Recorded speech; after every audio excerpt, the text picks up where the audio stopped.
ليه بتحصل الدوخة أو الدوار؟ ممكن يكون ضغطك واطي، أو ممكن يكون السكر في الدم نازل، أو نقص فيتامينات زي B12 أو الحديد.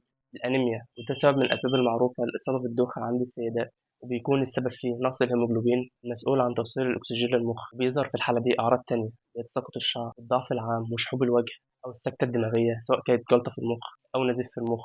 وده ممكن يكون مع أعراض تانية زي الصداع الشديد، أو صعوبة في الكلام، أو صعوبة في البلع، أو تنميل في جزء واحد من الجسم، وعدم اتزان ضربات القلب. أي مشكلة ممكن تأثر على انتظام ضربات القلب، سواء ارتفاع الكوليسترول، أو تصلب الشرايين، أو حتى مشاكل الغدة الدرقية. كل المشاكل دي ممكن تأثر على انتظام ضربات القلب وتسبب الإحساس بالدوخة والهبوط. وكمان من أسباب الدوخة أو الدوار الجفاف أو قلة شرب المية. والجفاف هو فقد كمية كبيرة من السوائل الموجودة في الجسم، سواء بسبب الإسهال أو الترجيع الشديد، أو حتى بذل مجهود بدني كبير في درجة حرارة عالية ممكن يسبب الجفاف.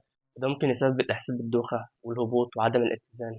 حتى وضعيتك وأنت بتقوم أو بتتحرك ممكن تأثر. وكمان التوتر أو قلة النوم والإحساس بالدوار ممكن يحصل من غير أي أسباب مرضية، زي دوار البحر، أو دوار السفر، أو دوار المرتفعات. وكمان ممكن يكون بسبب الأذن الوسطى.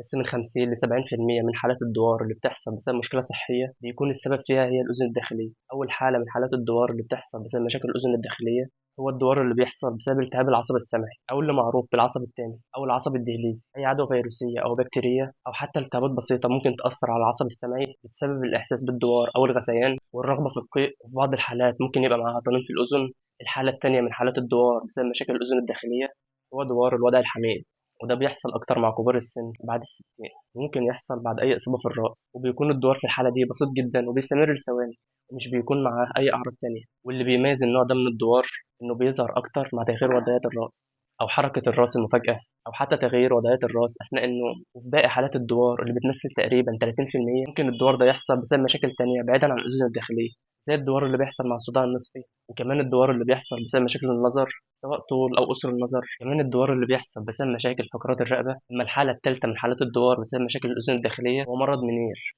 ودي حالة مرضية بيكون السبب فيها هو تراكم السوائل في الأذن الداخلية، وبيكون معاها إحساس بالضغط في الأذن ودوار شديد وضعف في السمع، وممكن يعمل طنين في الأذن وغثيان ورغبة في القيء.